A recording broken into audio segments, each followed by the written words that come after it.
Ayan, magandang hapon, ayan, magandang umaga, ayan, wag palang araw, maghapon, gabi, ayan. So, nais ko lang po batiin ang aking anak na, ang bunso kong anak na nag-iisang unika iha ni Kusila ni Tambuklad. Ayan, ang aking anak na si Rika, ayun. So, dati bibirika kita kasi maliit ka pa. So, ngayon dalaga ka na yan. Ingatan mo lagi yung sarili mo. Pasensya ka na kung late yung pagbati ni mama sa'yo. Alam mo naman kung bakit. Kasi hindi ako masyadong nakakahawak ng cellphone dun at mahina yung signal dun sa China. So, ayun, ang wish ko lang sa'yo, sana makapagtapos ka ng pag-aaral at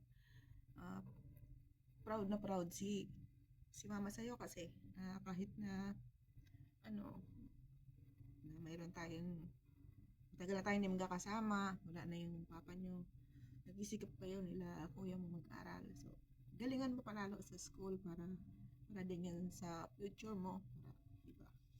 So, alam nyo naman, tumatanda na si mama. So, lagi nyo lang iisipin na mahal na mahal lagi kayo ni mama kahit na malayo tayo sa isa't isa. So, ayun, mahalin nyo rin yung mama ko. Lagaan nyo sila lola nyo na nagpalaki sa inyo. Sana magmahalan din kayo magkakapatid, huwag kayo mag-away kasi kayo na nga lang. Diba, wala na ako, wala sa tabi nyo, wala na rin si papa nyo forever. So, kailangan magsikap kayong matapos ng pag-aaral hanggat kaya kayong paralin. Swerte nga kayo kasi umabot kayo sa ganyan. Ako nga gusto kong makatapos ng pag-aaral pero medyo syempre sobrang hirap ng buhay dati. So very blessed kayo kasi na kahit na ganun ang nangyari sa buhay natin, na nawala yung papa nyo, tapos wala rin ako, merong lola nyo at lolo nyo na nandyan para aragain kayo. Sana yun lang na ingatan mo pirmi ang sarili mo. So, alam mo na ang tama at mali. Ngayon, hindi masamang makipagkaibigan, makipagbarkada, basta yung sa tama lang. Ayan. Lagi kong sinasabi lagi sa'yo na mag-iingat ka, ingatan mo yung sarili mo, pagtanggol mo yung sarili mo. Yun. Tapos, salamat sa pag-iintindi lagi kay mama na hindi kayo sinabi kong ganun, naiintindihan nyo. So, maraming salamat sa pag-una mo lagi. Ayan, sa mga kuya mo. Ayan, yun, matuto na kayong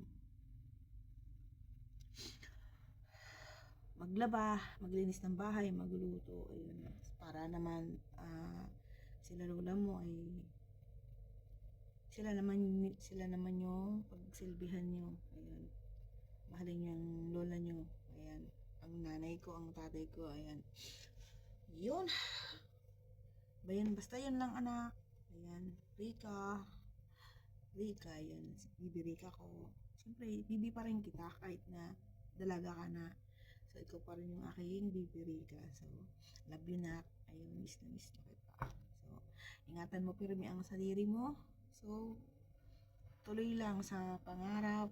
Ayun, at wag kang mawawal ng pag-asa. Ano man ang minsan may pagsubok, walang baon, ganun. Okay lang na. Ako nga dati, nag-aaral ako.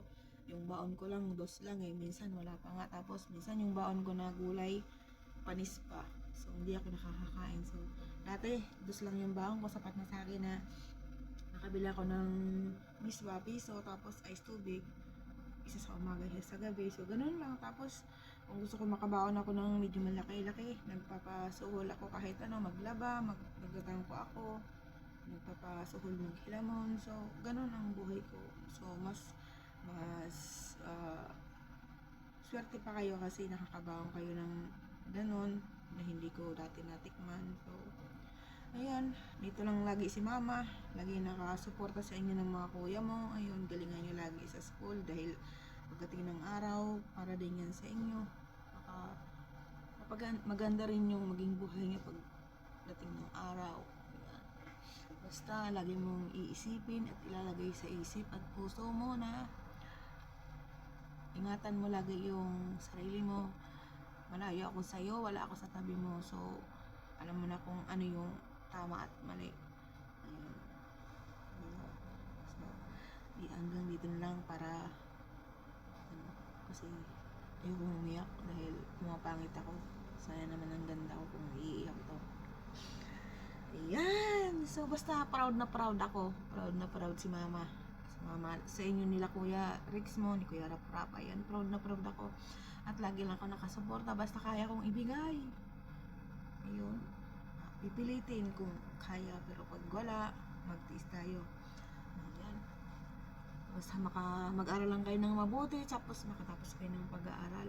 Masaya na ako kasi ayun, pag nakatapos na kayo ng pag-aaral, so pwede na akong umuwi, magkakasama na tayo, hindi na tayo magkakahiwalay. So kaya kailangan pagsikapan nyo yung pag-aaral nyo, huwag nyo sayangin yung pagkakataon na makapag-aaral kayo kasi nandiyan naman yung magulang ko, yung lola at lolo nyo para arugain kayo kahit matanda na sila.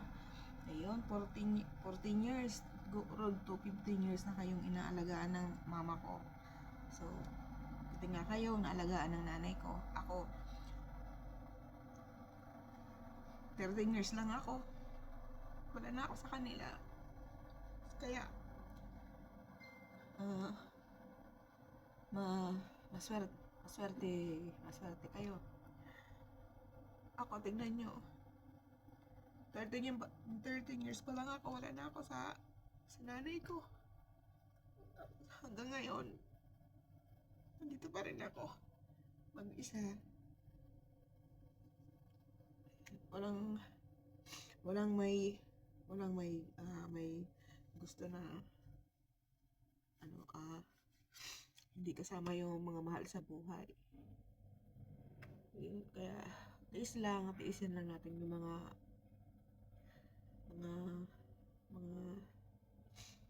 pangungulila. Ang importante, ayan, kahit na hindi man tayo lagi nag-uusap, na tumatawag, at least nababasa nyo lagi, mayroong Facebook na updated tayo sa lahat ng kaya yun, mahal na mahal ko kayo magkakapatid. Ayun, kahit na wala na yung tatay nyo, kakayanin ko lahat hanggang sa makatapos kayo. Laban lang, magmahalan kayo magkakapatid, tapos igalan nyo yung lola at lolo nyo. Yun, love you na. Ayan, tapos ayun, alagaan nyo din yung pamangkin nyo, si Bibi Kyle at si Bibi Kylin. Ayun, at tanggapin nyo kung may mga nagagawa kayong mali, tanggapin nyo, huwag kayong sumasagot sa lolo at lolo nyo para hindi nasaktan yung kanilang kalooban. Ayan, igalang nyo at irespeto ang aking mama at papa. So, sana makapagtapos kayo ng pag-aaral ni Kuya Rex mo. Ayan, hindi ko nahabaan na kasi syempre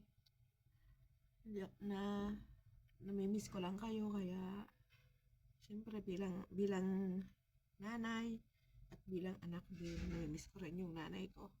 So kung ano yung nararamdaman nyo, nararamdaman ko rin. Kaya pare-paras lang tayo ng nararamdaman. Basta isang direction lang lagi, yung makapagtapos kayo ng pag-aaral.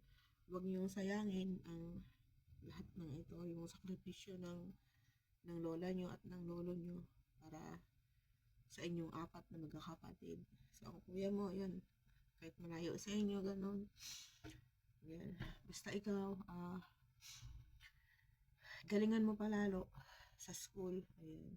Kaya proud na proud si mama lagi sa inyong dalawa ni Kuya Morex. Ayan.